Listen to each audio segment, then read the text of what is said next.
जय गुरुदेव।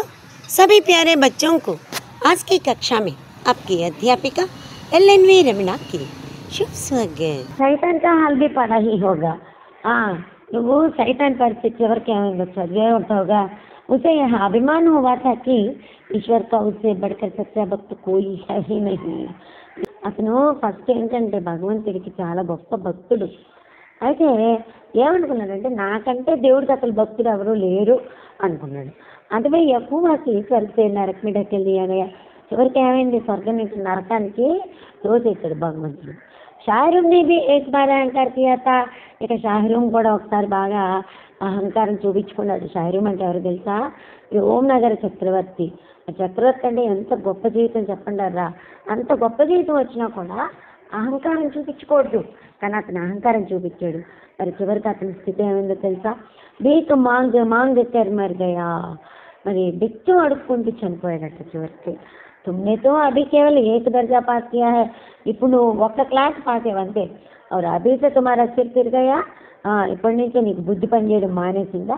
సిర్ ఫిర్ జానా. ఇది కూడా ముహావరానే. అంటే బుద్ధి కామన కర్ణ, మనిషి బుద్ధి పనిచేయకపోవడాన్ని సిర్ ఫిర్ జానా అంటారు కదా. తప్పితే తుమాగే పడుచుకే. ఇంకా తర్వాత కూడా చదివావు నువ్వు. ఇంకా ఏం స్టోరీస్లో ఏమున్నాయో ఏ సమజ్లోకి తుమ్ అప్ని మెహనత్ సే నహీ పాస్ హుయే. ఇప్పుడు అర్థమైందంటే నువ్వు నీ కష్టంతో కాదు నువ్వు పాస్ అయింది. అందుకే హాత్ బటేర్ లగ్ గయి. నీ ప్రవర్తన వల్ల ఇప్పుడు అర్థమవుతుంది ఏంటంటే అయోగ్యుడికి గొప్ప యోగం లభించిందాక. అందుకే హాత్ బటర్ లగ్. ఇది కూడా ముహావరానే. అయోగ్య వ్యక్తికు మహత్వపూర్ణ వస్తువు మిలనా. తమ్ముడు ఎంత హీన స్థితికి దిగజారిపోయాడో తనకు తెలియజేస్తున్నాడు మరి బడీబాయి సాబ్. मगर बटेर केवल एक बार हाथ लग सकती है, बार बार नहीं लग सकती. ఉదస్మాను ఇలాగా జరగదు నీకు. చీకట్లో బాణం వేస్తే తగిలిందంటే గురి కుదిరి కాదు. కవి కవి గుల్లి డండే మీద అందా చోటు నిశాన్ పడ్ జాతా హై. అప్పుడప్పుడు గోడుం బిళ్ళ ఆడుకునేటప్పుడు కూడా ఏదో అనుకోకుండా తగులుతూ ఉంటుంది. ఖచ్చితంగా అవతలాడు గెలుస్తూ ఉంటాడు. ఇస్తే కోయి సఫల్ కిలాడి నహీ హో జాతా. అట్లా ఉదస్మా లక్కుతో గెలిచేవాడు ఎప్పుడు కూడా సక్సెస్ఫుల్ ప్లేయర్ అవ్వడు. సఫల్ కిలాడి బాగా చేస్తా కోయి నిశాన్ ఖాళీ న జాయ్. కరెక్ట్ ప్లేయర్ ఎవడంటే వాడి గురి తప్పదు. ఏదో లక్కు కొద్ది గురి తప్పకుండా ఒకసారి 2 సార్లు అయిందంటే వాడు పర్ఫెక్ట్ ప్లేయర్ కానే కాదు. పర్ఫెక్ట్గా హార్డ్ వర్క్ చేస్తేనే గ్రాండ్ సక్సెస్ అవుతాము. ఏదో ఊహించి 4 క్వశ్చన్లు రాస్తే అప్పటికది కరెక్ట్ అవ్వచ్చు. దాన్నే నువ్వు గ్రేట్ సక్సెస్ అనుకున్నావు అంటే పప్పులో రాలేసినట్టే. మీరు ఫెయిల్ హోనే పర్ మత్ జావో. నేను ఫెయిల్ అయ్యాను నువ్వేమి నన్ను చులకన చేయాలని చూడబాక. मेरे दर्जे में आओगे तो दांतों पसीना आ जाएगा. అది నా క్లాస్లోకి వస్తే అప్పుడు అర్థమవుతుంది కష్టం అంటే ఏంటో. దాంతో పసీనా ఆ జానా ఇది కూడా ముహావరానేనర్రా. దాంతో పసీనా ఆ జానా అంటే కడి మెహనత్ కర్నా బహుత్ కఠినాయి హోనా. నా క్లాస్కి వస్తే నీకు ఆ కష్టం అని తెలుస్తుంది. जब अलजेब्रा और ज्योमेट्री के लोहे के चने चबाने पड़ेंगे. अलजेब्रा ज्योमेट्री అయితే ఎనప గుబ్బీలు తిన్నట్టే, అంటే అసాధ్యమైన పని. ఇది కూడా ముహావరానే. లోహే కే చనే చబానే. और इंग्लिश का इतिहास पढ़ना पड़ेगा. ఇంకా బ్రిటిష్ వాళ్ళ చరిత్ర అంతా కూడా చదవాల్సి వస్తుంది. అంటే ఆ క్లాస్కి వచ్చినాక సబ్జెక్ట్ ఎంత ఉంటుందో చెప్తున్నారు సిలబస్. భాషాओं के नाम याद रखना आसान नहीं. అటువంటిప్పుడు ఆ చరిత్ర చదవటం మొదలెట్టి హిస్టరీ చదవటం మొదలెడితే ఆ చక్రవర్తి పేర్లు గుర్తుపెట్టుకోవడం తేలికైన విషయం కాదు. ఆట హెన్రీ హో గుజరే హే. ఏ హెన్రీలు 8 మంది ఉన్నారు. కౌన్సా కాండ్ కిస్ హెన్రీకే సమయం హువా. ఏ హెన్రీ సమయంలో ఏం జరిగింది? క్యా యాద్ కర్లేనా ఆసన్ సమస్య. ఇది గుర్తుపెట్టుకోండి తేలిక అనుకుంటున్నాం ఏంటి. హెన్రీ 7वें की जगह హెన్రీ 8वां लिखा और 100 नंबर गाया. అది హెన్రీ 7 చేసిన పని హెన్రీ 8 చేశాడని పెట్టావనుకో నీకు ఈ నెంబర్లో 1 to 10 హెన్రీస్ 20 హెన్రీస్ నీకు ఏమి పనికిరావన్నమాట. తపాకే పేపర్ भी नहीं मिलेगा. పేపర్ भी ఒక్క మార్క్ కూడా నీకు దక్కదు. ఏంటనుకుంటున్నావు? హో కిస్ ఖయాల్మే అసలు ఏం చూసుకుని నువ్వు ఎక్కడ తయారవుతున్నావు? దర్జనంతో జేమ్స్ ఒక డజన్ల మంది జేమ్స్లు ఉన్నారు. దర్జనో విలియం డజన్ల మంది విలియమ్స్ ఉన్నారు. కోడియో చార్ల్స్ లెక్కలేనంత మంది చార్లెస్లు ఉన్నారు. దిమాగ్ చక్కర్ खाने लगता है, మైండ్ తిరిగిపోతుంది, నీకు హిస్టరీ చదవటం మొదలెట్టండి. ఆంधी रोग हो जाता है, అసలు మైండ్ పనిచేయదు. इन अभागों को नाम भी न जुड़ते थे. ఇక వీళ్ళకి పెట్టుకోవడానికి పేర్లే లేవు. एक ही नाम के पीछे दोयम सोयम चहरम पंचम लगाते चले गए. అసలు ఒక్కొక్క పేరు వెంటాల పేర్లు దొరికినట్టు ప్రతి పేరుకి ముందు ఒకటవ, రెండవ, మూడవ, నాలుగవ, ఐదవ అని అదే పేరుతో 1, 2, 3, 4, 5 పేర్లు పెట్టుకుంటూ వెళ్ళిపోతారనమాట. मुझसे पूछते तो 10 लाख नाम बताता था. నన్ను అడుగుంటే 10 లక్షల పేర్లు చెప్పేవాడిని. और ज्योमेट्री तो बस खुदा ही पना. ఇక జామెట్రియా దేవుడే రక్షిస్తాలి. ఆ బా जा की जगह आ जा बा लिख दिया और सारे नंबर कट गए. ఏ బి జే ఉండాల్సిన చోట ఏ జే బి ఉన్న ఆ బా జా దగ్గర ఆ జా బా అంటే ఏ పాయింట్ దగ్గర, ఆ పేరు ఏ బిందువు దగ్గర, ఏ కోణం దగ్గర ఆ అక్షరం పెట్టకపోతే మరి మొత్తం మార్కులే పోతాయి. कोई निर्दयी इम्तिहान उनसे नहीं पूछता कि आखिर आ बाजा और आजाबा में क्या फर्क है.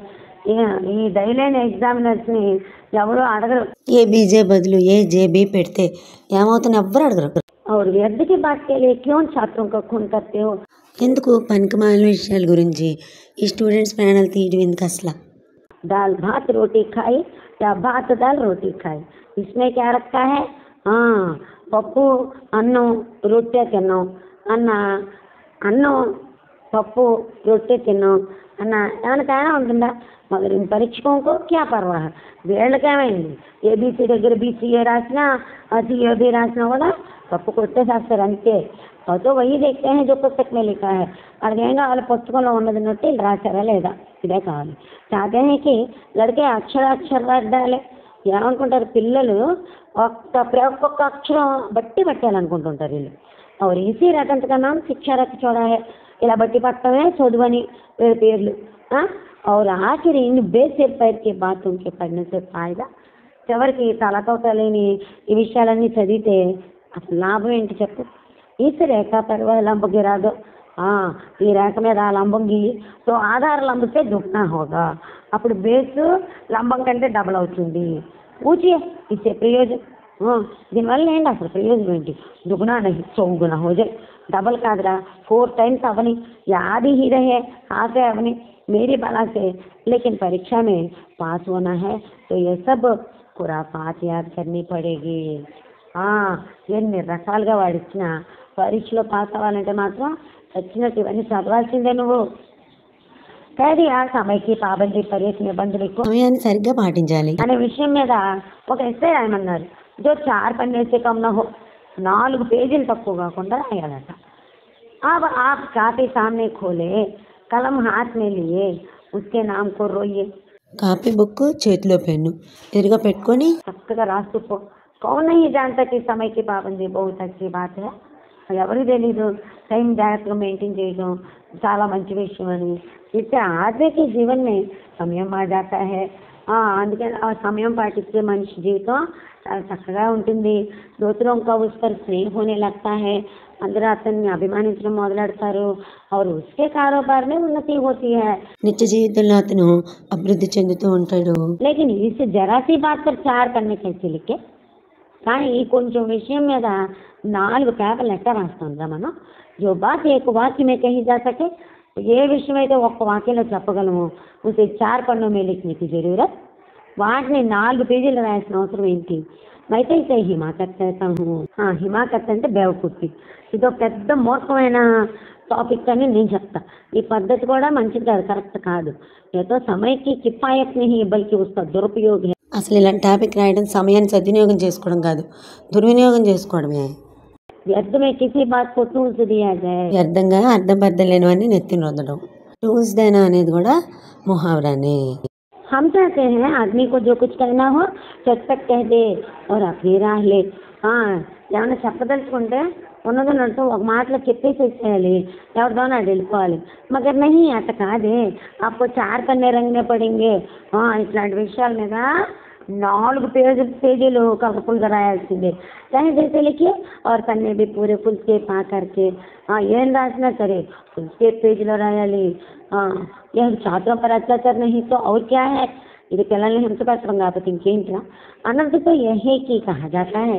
సంక్షేపమే లిఖో 4 పేజీలో రాయమని చెప్పి ఇంకోటి ఏం చెప్తాయంటే చాలా క్లుప్తంగా రాయండి 4 పేజీల్లో అంటాడు.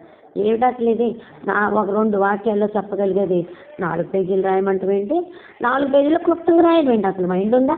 समय से पाबंदी पर संक्षेप में एक निबंध लिखो जो 4 पन्नों से कम न हो. ఇదేనా? అదే ఇందాక చెప్పుకుంది. కోపంలో ఇంకా చెప్పేస్తున్నాడు సమయాన్ని వృధా చేయకూడదు అనే విషయం మీద 4 లైన్లు రాయాలా? संक्षेप में तो 4 पन्ने हुए नहीं, शायद 100-200 पन्ने लिखवाते. ఓహో, క్లుప్తంగా రాయాలంటే 4 పేజీలా? లేకపోతే సరిగ్గా రాయాలంటే విశ్లేషించి రాయాలంటే 100-200 పేజీలు రాపిస్తారా? तेज भी दौड़िए और धीरे धीरे भी. ఫాస్ట్గా పరిగెత్తాలి కానీ నిదానంగా పరిగెత్తాలి. है उल्टी बात है या नहीं? అంతా రివర్స్లో చెప్పడమే, అవునా కాదా?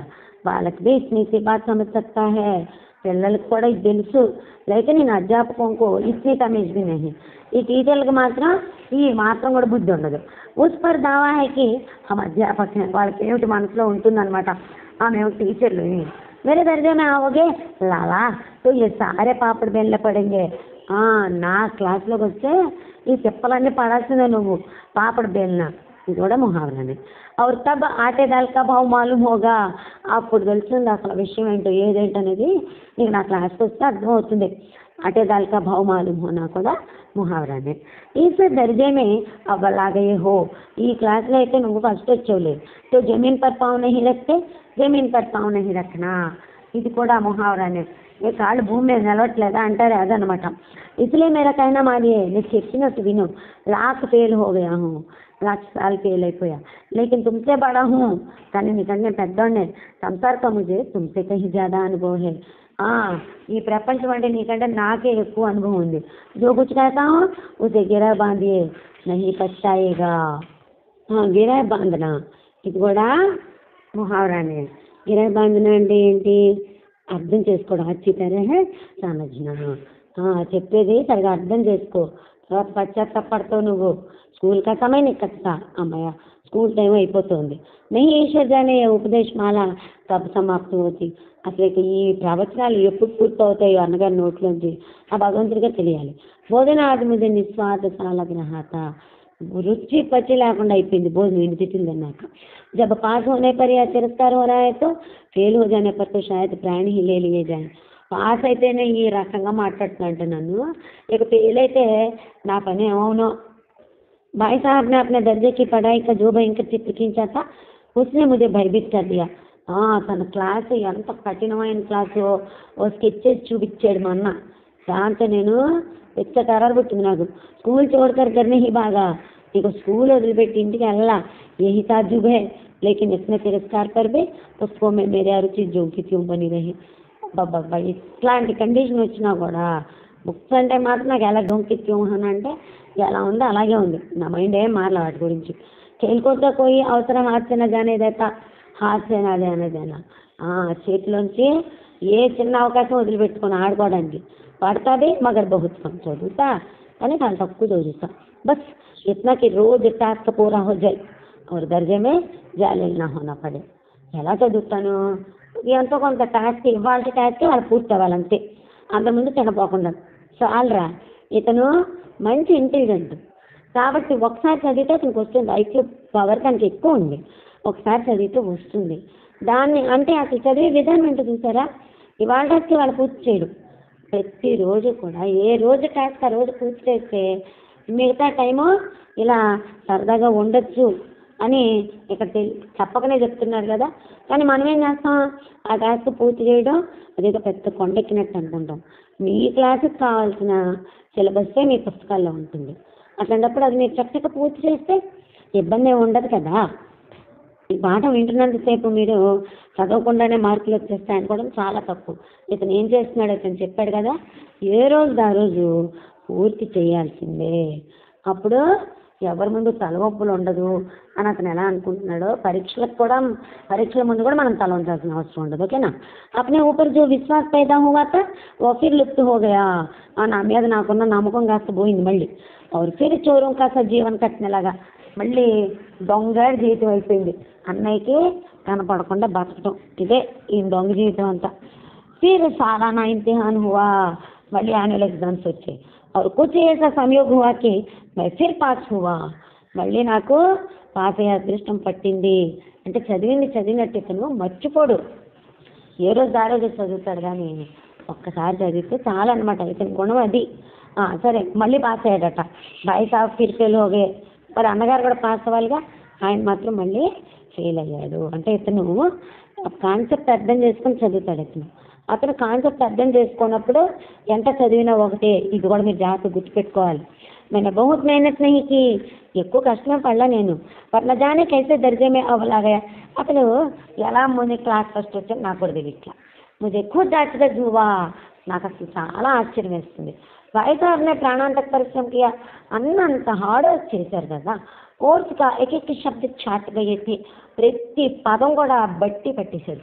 10 बजे रात तक इधर, 4 बजे भोर से उधर, అది 10 దాకా ఇక్కడ, 4 గంటల నుంచి అక్కడ, 4 से 9:30 तक स्कूल जाने के पहले, అది 6 నుంచి 9:30 దాకా స్కూల్కి వెళ్ళే ముందు దాకా ముద్ర కాంతిహీన్ हो गए थे, मगर बेचारे फेल हो गए. అసలు కాంతిహీన్ హోజానా, అలా తప్పిపోవడం అనమాట. అసలు వాడు చదివి చదివి చదివి ఫేస్లో గ్లో కూడా లేదు, బాగా నేర్చి పడిపోయాడు, కళ అనేది లేకుండా అయిపోయింది అన్నయ్య ఫేస్. ఓకే, కానీ మళ్ళీ ఫెయిల్ అయిపోయాడు. చదివి చదివి అంత శ్రమ పడ్డా ఒకటి అయిపోయింది.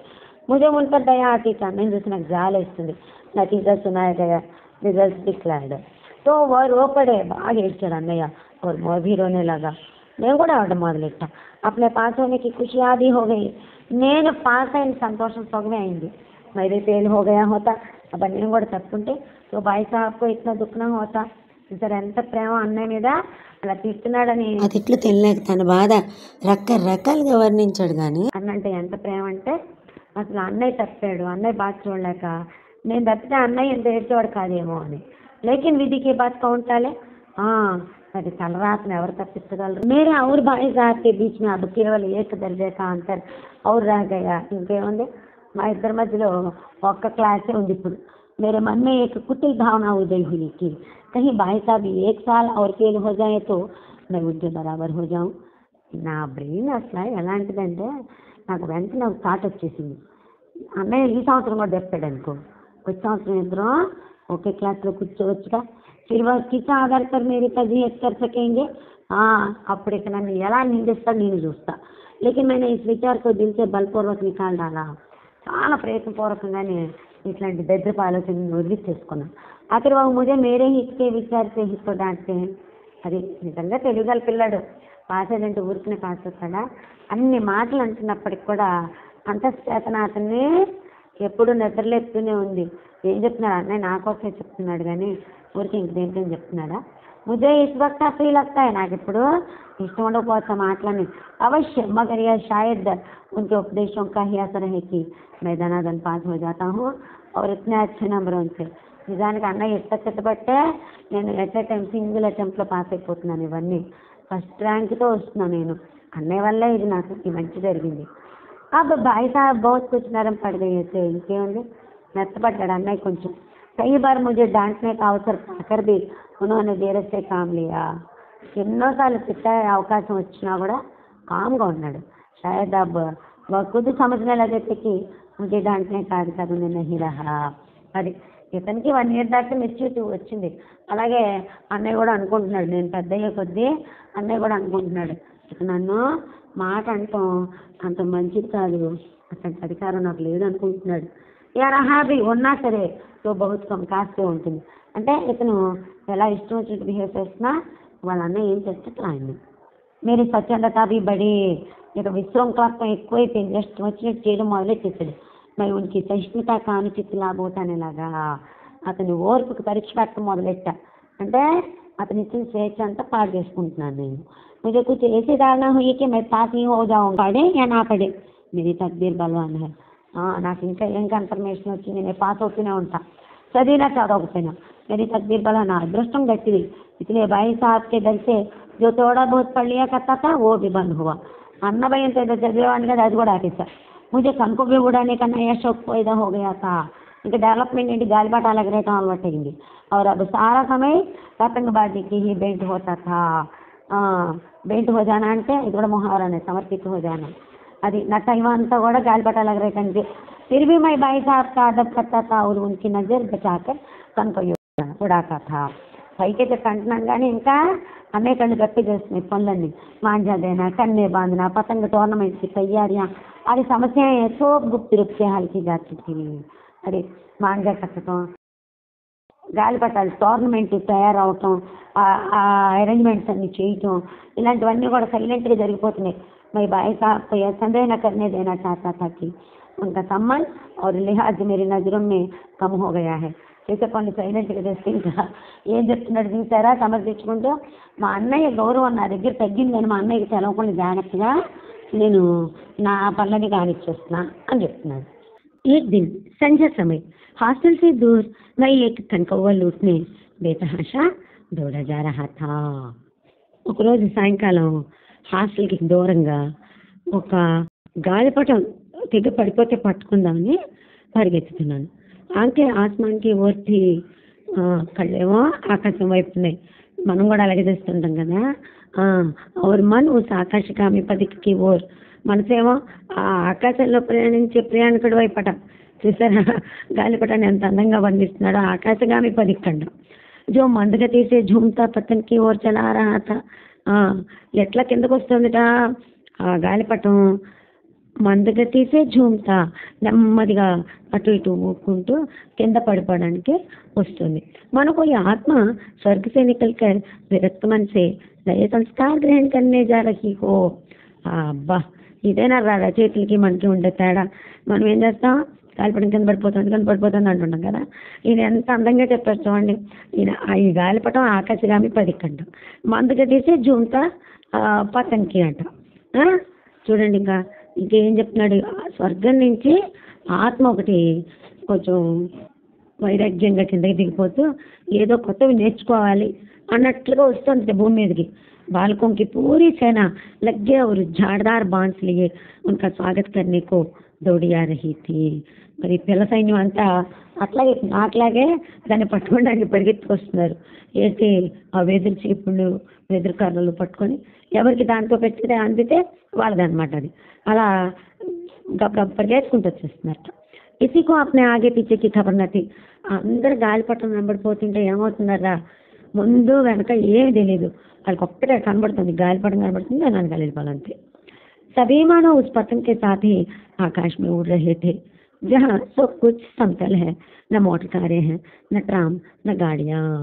అందరికి ఎట్లుందంటే అసలు వాళ్ళు కూడా ఆ గాలిపటంతో పాటు ఆకాశంలో ఎగురుతున్నట్టు. అంతా మొత్తం ఫ్లాట్గానే ఉంది. మోటార్ బళ్ళు రావట్లేదు, ట్రాములు రావట్లేదు, గాడి రావట్లేదు. వాళ్ళకి అట్లా ఉంది. దాని వెనకాల వెళ్ళే వాళ్ళకి కూడా ఆకాశంలో ఎగురుతున్నట్టు, అడ్డంకులు ఏవి లేనట్టుగా ఉన్నదన్నమాట. సరే భాయి సాహబ్ సే మేరీ ముట్టుబేడ్ హో గయి. ముట్టుబేడ్ హో జానా అంటే కలవడం అనమాట. అనుకోకుండా అప్పుడే మా పెద్దన్న ఎదురొస్తున్నాడట. జో షాయద్ బాజార్ సే లౌట్ రహే థే, బజార్ నుంచి తిరిగి వస్తున్నాడో నాకు ఎదురయ్యాడు. ఉన్హోనే వహీ హాత్ పకడ్ లియా, అక్కడైనా చేయబట్టుకున్నాడు. और उग्र भाव से बोले, కోపంగా ఉన్నాడంట. इन बाजारी लौंडों के साथ ढेले के कनकोये के लिए दौड़ते तुम्हें शर्म नहीं आती. ఈ బజార్ వేదవులతో నీకు గాలిపటం వెంబడి పరిగెత్తడం నీకు సిగ్గులేదా అసలు? तुम्हें इसका भी कुछ लिहाज नहीं कि अब नीची जमात में नहीं हो. నీకు కొద్దిగా కూడా జ్ఞానం లేదా? ఏమన్నా ఇప్పుడు చిన్న క్లాస్లో ఉన్నావా? బల్కి 8वीं जमात में आ गए, 8th స్టాండర్డ్కి వచ్చేసావు. और मुझसे केवल 1 दर्जा नीचे हो. ఇంకా నాకంటే ఒక క్లాస్ చిన్నగా ఉన్నావు అంతే నువ్వు. आखिर आदमी को कुछ तो अपनी पोजीशन का ख्याल रखना चाहिए. అసలు మనిషి అన్న వాడికి వాడి పొజిషన్ అది గుర్తుపెట్టుకోవాలరా. एक जमाना था कि लोग 8वां दर्जा पास करके नायब तहसीलदार हो जाते थे. ఇదివరకు 8th స్టాండర్డ్ పాస్ అయిపోతే नायब तहसीलदार కూడా అయిపోయేవాళ్ళు. मैं कितने ही मिडिल जियों को जानता हूँ जो आज अव्वल दर्जे के डिप्टी मजिस्ट्रेट या सुपरिटेंडेंट है. ఎంతో మిడిల్ క్లాస్ వాళ్ళు ఎంతమందినో నేను చూసా, నాకు వాళ్ళందరికీ తెలుసు. ఎట్లా ఇప్పుడు వాళ్ళు ఫస్ట్ క్లాస్ డిప్యూటీ మెజిస్ట్రేట్ గాను సూపరింటెండెంట్ గాను ఉంటున్నారు. कितने ही 8वां जमात वाले हमारे लीडर और समाचार पत्रों के संपादित हैं. ఇంకా 8th స్టాండర్డ్ చదివిన వాళ్ళు ఎంతమంది మన లీడర్స్ ఉన్నారో, ఎంతమంది వార్తాపత్రిక ఎడిటర్స్గా చేస్తున్నారు.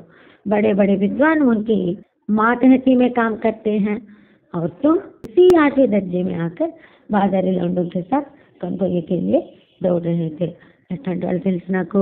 8th స్టాండర్డ్ చదివిన పెద్ద పెద్ద లీడర్స్, పత్రిక ఎడిటర్స్ అందరూ తెలుసు. వాళ్ళ కింద ఇంకా ఎంత చదువుకొని గొప్ప గొప్ప వాళ్ళు పనిచేస్తున్నారు. వాళ్ళే బాసులు 8th స్టాండర్డ్ వాళ్ళే. అట్లాంటి 8th స్టాండర్డ్కి వచ్చి నువ్వు ఇలాంటి బజారాలతో గాలిపటాల కోసం తిరుగుతావా? ముझे तुम्हारी इस कम अक्ली पर दुख होता है. మీ తెలివి తక్కువతనానికి నాకు ఎంత బాధేస్తుందో తెలుసా? तुम जहीन हो इसमें शक नहीं. నువ్వు మంచి చాకులాంటివే, ఏమి డౌట్ లేదు ఇందులో. लेकिन वो जहन किस काम का जो हमारे आत्मगौरव को हत्या कर डाले. కానీ అట్లాంటి చురకత్తులు అంటాడు నువ్వు. మన ఆత్మగౌరవాన్ని చంపేలాంటి చురకత్తి అయితే ఎట్లా? పనికొచ్చేదానిగా కావాలిగా నువ్వు. तुम अपने दिल में समझते होगे मैं भाई साहब से महज एक दर्जा नीचे हूँ और अब उन्हें उसको कुछ कहने का हक नहीं है. నువ్వు లోపల అనుకుంటూ ఉండొచ్చు, ఇప్పుడు నేను అన్నకంటే ఒక క్లాసే తక్కువ, ఏ హక్కు పెట్టుకుని ఇంకా మా అన్ననండి అన్న అంటాడు, నన్ను ఏమని హక్కు అన్నకి లేదు. लेकिन तुम्हारी गलती है. నీ తప్పేరా ఇది. मैं तुमसे 5 साल बड़ा हूँ. నీకంటే 5 years నేను పెద్ద. और चाहे आज तुम मेरी ही जमात में आ जाओ, ఇంకా నువ్వు ఇప్పుడే నా స్టాండర్డ్లోకి వచ్చేసినా సరే, और परीक्षकों का यही हाल है, ఈ పేపర్ దిద్దాడు పరిస్థితి ఇదే అయిందనుకో, तो నిస్సందేహ అగలే సాల్ तुम मेरे समकक्ष हो जाओगे. నేను ఫెయిల్ అవ్వడం అవుతుంది, నువ్వు నా క్లాస్లోకి వచ్చేసి కూర్చోవడం అవుతుంది. और शायद 1 साल बाद मुझसे आगे भी निकल जाओ. మళ్ళీ నేను చెప్తానంటే నాకంటే 1 సంవత్సరం పైనే ఉంటావు నువ్వు. लेकिन मुझमें और तुम में जो 5 साल का अंतर है उसे तुम क्या खुदा भी मिटा नहीं सकता. కానీ చూసావా, నీకు నాకు మధ్య 5 years గ్యాప్ ఉంది చూసావా. నువ్వు నేను కాదు కదా, ఆ బ్రహ్మదేవుడు కూడా దీన్ని తగ్గించాడు 5 years గ్యాప్. మరి तुमसे 5 साल बड़ा हूँ, ఎందుకంటే 5 years పెద్ద నేను. और हमेशा रहूँगा ऑलवेज. నేను 5 years से एल्डर नहीं నీకంటే. मुझे दुनिया का और जिंदगी का जो तजुर्बा है तुम उसकी बराबरी नहीं कर सकते. ఈ ప్రపంచం అంటే, ఈ జీవితం అంటే నాకు ఎంత గ్రహింపు ఉందో, ఎంత అనుభవం ఉందో దానికి సమానం అసలు నువ్వు ఎప్పుడు అవ్వలేవురా. चाहे तुम MA और DPhil और DLit ही क्यों न हो जाओ. MA DPhil DLit అయిపోయినా సరే నువ్వు ఎప్పటికీ నాకంటే నువ్వు 5 ఏళ్ళు చిన్నోడివే. నా అనుభవం ఉంది, ఎప్పుడు నీ అనుభవం తక్కువే. సమझ కితాబే పढ़ने से नहीं आती. తెలివి పుస్తకాలు చదివితే రాదురా, దునియా देखने से आती है. ప్రపంచాన్ని చూస్తే వస్తుంది. हमारे अम्मा ने कोई दर्जा नहीं पास किया. మన అమ్మ ఏం చదువుకుంది? और दादा भी शायद 5वीं 6वीं जमात के आगे नहीं गए. మన తాతగారు కూడా 5-6 తరగతుల కంటే ఎక్కువ చదవండ్రు.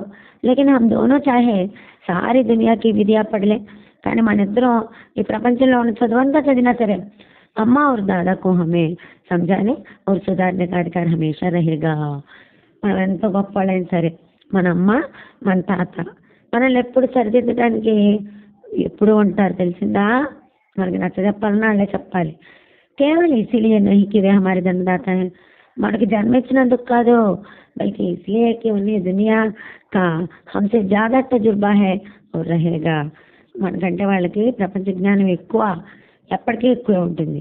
अमेरिका में किस तरह की राजव्यवस्था है और 8वें हेनरी ने कितने ब्याह किए हैं और आकाश में कितने नक्षत्र, ये बातें चाहे उन्हें न मालूम हो. వాళ్ళకి అమెరికాలో ఏ పార్లమెంట్ నడుస్తుందని తెలియకపోయినా, 8th హెన్రీ ఎన్ని పెళ్ళిళ్ళు చేసుకున్నారని తెలియకపోయినా, ఆకాశంలో ఎన్ని నక్షత్రాలు ఉన్నాయి తెలియకపోయినా ఏం పర్లా. लेकिन हजारों ऐसी बातें हैं जिनका ज्ञान उन्हें है हमसे और तुमसे ज़्यादा है. వేల విషయాలు ఉన్నాయి మనకంటే వాళ్ళకి ఎక్కువ తెలిసిన విషయాలు. తెలిసిందా? దైవన కరే ఆజ్ మే బీమార్ హో జాऊं. అమ్మో అసలు దేవుడు ఏం చూస్తాడు, ఇవాళ నాకు ఏదైనా జబ్బు చేస్తే మరి హాత్ పంప్ పూల్ జాయింగే, నేను కనుక అనారోగ్యం పాలగానా, నీ కాళ్ళు చేతులు ఆడేదే. దాదాపు తార్ దేనికే శివ తుమ్మే और कुछ न सूझेगा. తాతగారికి టెలిగ్రామ్ ఇవ్వడం తప్ప నీ మైండ్కి ఏ ఉపాయం తట్టదు. लेकिन तुम्हारी जगह दादा हो तो నీ ప్లేస్ తాతగారు ఉన్నారనుకో, किसी को तार न दे, ఎవ్వరికే ఏ టెలిగ్రామ్ ఇవ్వడు. నా घबराए ఏం गाबरा पड्डो ना बाधावास हो कलता पड़. पहले खुद मरद पहचान कर इलाज करेंगे. फर्स्ट असल నీ రోగం ఏంటో జాగ్రత్తగా కనిపెట్టి ఆయనే వైద్యం చేస్తారు. उससे सफल न हुए, దాంట్లో సక్సెస్ అవ్వలేదనుకో, तो किसी डॉक्टर को बुलाएंगे. అప్పుడైనా డాక్టర్ని పిలుస్తారు. बीमारी तो खैर बड़ी चीज है, అనారోగ్యం అనేది గొప్ప విషయమే. हम तुम तो इतना भी नहीं जानते कि महीने भर का खर्च महीना भर कैसे चले, మన ఇద్దరికి నెలవారీ ఖర్చులు మొత్తం ఎలా సర్దాలో కూడా తెలీదు. जो कुछ दादा देते हैं उसे हम 20-22 तक खर्च कर डालते हैं और फिर पैसे पैसे को मोहताज हो जाती है. తాతగారు పంపించిన డబ్బులు 22వ తారీఖు ఖర్చు చేసేసి ఇక పైసా కోసం ఎదురు చూస్తుంటాం. मोहताज हो जाना అంటే ఎదురు చూడటం, राह देखना అన్నమాట. नाश्ता बंद हो जाता है, टिफिन के डब्बे ఉండవు, धोबी और नाई से मुंह चुराने लगते हैं. చాక్ లైన్ కానీ మరి క్షౌరం చేసే ఆయన కానీ కనబడితే మరి మొహం తిప్పుకుంటాం, ఇంకా దాన్ని డబ్బులు ఇవ్వాల్సి వస్తుందిగా. लेकिन जितना आज हम और तुम खर्च कर रहे हैं उससे आधे में दादा ने अपनी उम्र का बड़ा भाग इज्जत और नेकनामी के साथ निभाया है. ఇవాళ మనం చేసే ఖర్చులో సగంలోనే తన వయసు అంతా కూడా చాలా జాగ్రత్తగా, ఆ టైం అంతా కూడా చాలా గౌరవంగా నిజాయితీగా ఆ డబ్బుల్లో సగం డబ్బులతోనే గడిపేశాడు మన తాతగారు. కుటుంబ పాలన కియా, ఇంకా కుటుంబాన్ని కూడా పోషించాడు. జిస్మే సబ్ మిల్కే 9 ఆदमी थे. ఎంత కుటుంబం, అందరూ కలిసి 9 మంది. आपने हेडमास्टर साहब के ही देखो. మన हेडमास्टर साहब ने जो एमए है कि नहीं, एमए చేశాడా లేదా, और यहाँ के एमए नहीं, ऑक्सफोर्ड का, ఎక్కడైనా ऑक्सफोर्ड में చేశాడు. 1000 रुपये पाते हैं, 1000 रुपये देते हैं के. लेकिन उनके घर का इंतजाम कौन करता है? ఇంటి ఆహారాలు ఎవరు చూస్తున్నారో చూడండి. ఇక్కడ 1000 రూపాయలు అనగానే మీకు నవ్వు రావచ్చు. వాళ్ళ రోజు కూలీనే 1000 రూపాయలు ఉంది, ఆ హెడ్ మాస్టర్ ఎవరో 1000 రూపాయలు తెచ్చుకుంటే ఇతను ఏంటంత గొప్పగా చెప్తున్నాడు. కానీ ఈ రచన జరిగినది ఎప్పుడో బ్రిటిష్ వాళ్ళ కాలంలో జరిగింది ఈ రచన. అప్పటికి మనకి స్వాతంత్రం కూడా రాలేదు. మరి అప్పుడు చెప్పండి, అలాంటి రోజుల్లో 1000 రూపీస్ అంటే ఇట్స్ లార్జ్ అమౌంట్ మాట. ఉనికి బూడీమా, ఎవరు ఆ ఇల్లు గడిపేది? వాళ్ళ అమ్మగారు. ఎంత పెద్ద ఆవిడ. హెడ్ మాస్టర్ సాబ్కి డిగ్రీ బేకార్ హోగి. హెడ్ మాస్టర్ గారి డిగ్రీ ఇల్లు నడపడంలో ఎందుకు పనికిరాలా, ఇన్ బేకార్ అంటే వాళ్ళకి ఖుద్ घर का इंतजाम करते थे. ఫస్ట్ అయితే ఆయనే ఇంటి నిర్వహణ అంతా చూసుకునేవారు. ఖర్చు పూరాన పడతాతా, డబ్బులు ఖర్చులకి సరిపోయే కాదు. कर्जदार रहते थे, అప్పులు చేసేవాళ్ళు. जब से उनकी माताजी ने प्रबंध अपने हाथ में ले लिया है, जैसे घर में लक्ष्मी आ गई है. అప్పుడు వాళ్ళ అమ్మగారు ఇల్లు నడపడం అనే పని తన మీద వేసుకున్నారు. తన చేతిలో తీసుకున్నాక ఇంట్లో శ్రీ మహాలక్ష్మి వచ్చినట్టు అయింది. तो भाईजान ये गरूर दिल से निकाल डालो कि तुम मेरे समीप आ गए हो और अब स्वतंत्र हो. కాటే నా క్లాస్కి దగ్గరకు వచ్చేసాను అనే గర్వాన్ని తీసి అవతల పడేసి, మీరు देखते तुम बेराह न चलने पाओगे. దారి తెన్ను లేకుండా బతికామంటే మాత్రం నేను చూస్తూ ఊరుకోను. వేరే మార్గాల్లో నువ్వు నడవకూడదు అంతే. अगर तुम यूं न मानोगे तो मैं थप्पड़ दिखाकर इसका प्रयोग भी कर सकता हूँ. నువ్వు చెప్పినట్టు వినకపోయావంటే అని చేయి చూపించాడు అనమాట. ఇదిగో దీంతో చంప మీద వేస్తాను ఒకటి. मैं जानता हूँ तुम्हें मेरी बातें जहर लग रही है. నాకు తెలుసు నా మాటలు నీకు ఇప్పుడు విషంలాగా ఉంటాయి. मैं उनकी इस नई युक्ति से नतमस्तक हो गया. అన్నయ్య ఇప్పుడు ఎప్పట్లా కాకుండా డిఫరెంట్గా, నీకంటే నేను పెద్దవాడిని అని ఒక కొత్త రూట్లో మాట్లాడటం మొదలెట్టాడు. దీన్ని చూసి నేను చాలా ఇంక ఏం చేయాలో అర్థం కాలేదనమాట. స్టన్ అయిపోయాడు అనమాట. ఈయన నతమస్తక్ హోజానా అంటే వినయంతో తల పొంగిపోవడం. ఇంకేం చేయాలో తెలియలేదు నాకు. मुझे आज सचमुच अपने लघुता का अनुभव हुआ और भाई साहब के प्रति मेरे मन में श्रद्धा उत्पन्न हुई. అది ఇప్పుడు నేను ఎంత చిన్నోడినో, అన్నకంటే ఎంత తక్కువ అన్నా నాకు ఇప్పుడు అర్థమైంది. అన్నయ్య పట్ల నాకు మనసులో ఇక భక్తి శ్రద్ధలు వచ్చేసి. मैंने सजल आंखों से कहा हरगिज नहीं. సజల ఆంఖోన్ సే అంటే కన్నీళ్లతో నీళ్ళు నిండిన కళతో చెప్పా. లేదన్నయ్య లేదు, అట్లేం వద్దు అని చెప్పాడు. आप जो कुछ फरमा रहे हैं वो बिल्कुल सच है. మీరు చెప్పేది 100% కరెక్ట్. और आपको उसके कहने का अधिकार है. అది చెప్పే అధికారం ఉందన్నయ్య మీకు అన్నాడు. भाई साहब ने मुझे गले से लगा लिया. అన్నయ్య నన్ను తోగిలించుకున్నాడు. और बोले मैं कनकोवे उड़ाने को मना नहीं करता. అరే గాలిపట లేదురా నిన్ను, మేరా भी जी ललचाता है लेकिन करूँ क्या నా మనసు కూడా గాలిపటాల వైపే వెళ్తుంది ఆశగా ఏం చేయనురా खुद बेरा चलूं तो तुम्हारी रक्षा कैसे करूं अरे నేనే చెడ్డదోవలో వెళ్తే నిన్నెలా సేవ్ చేయగలను యా కర్తవ్య भी तो मेरे सिर है ఈ కర్తవ్యం కూడా నా మీదే ఉందిగా నాదే కదా నిన్ను సక్రమంగా చూసే కర్తవ్యం संयोग से उसी वक्त एक कटा हुआ कनकव्वा हमारे ऊपर से गुजरा అదృష్టవశాత్తు తెగిన గాలిపటం ఒకటి మా మీద నుంచే వెళ్తోంది उसकी डोर लटक रही थी దాని दारों వేలాడుతోంది लड़कों का एक गोल पीछे पीछे दौड़ा चला आता था సరే ఇందాకే చెప్పుకున్నాగా పిల్లలు పరిగెత్తుకుంటూ వెనకాల వస్తున్నారని भाई साहब लंबे ही हैं అన్నైతే బాగా హైటే ఉచ్చల్కర్ उसकी डोर पकड़ ली ఆ గాలిపటం తోక పట్టుకున్నాడంట ఎగ్గిరి ఒకసారి और बेतहाशा हॉस्टल की तरफ दौड़े मैं पीछे पीछे दौड़ रहा था దారం పట్టుకొని హాస్టల్ వైపు వేగంగా పరిగెత్తాడు నేను కూడా వెనక వెనకే పరిగెత్తుతున్నాను సరే మరి ఇక్కడ అన్నయ్య ఎంత గొప్ప బుద్ధి కలిగిన వాడు తను ఎలా తయారైతే తమ్ముడు కూడా అలా తయారవుతాడని తన వయసు వాళ్ళతో కూడా అన్నయ్య ఎప్పుడు ఎంజాయ్ చేసేవాడు కాదు తమ్ముడి భవిష్యత్తు కోసం తన సంతోషాన్ని స్వేచ్ఛని కూడా వదిలిపెట్టి తను మంచి ఐకాన్గా మారాలనుకున్నాడు మరి అన్నదమ్ముల బంధం ఎలా ఉండాలో అన్నదమ్ముల్లో ఒకరి పట్ల ఒకరికి ఎటువంటి బాధ్యత ఉండాలో చాలా చక్కగా వివరించి ఒక అందమైన కథను సృష్టించారు కదా ప్రేమచంద్ గారు.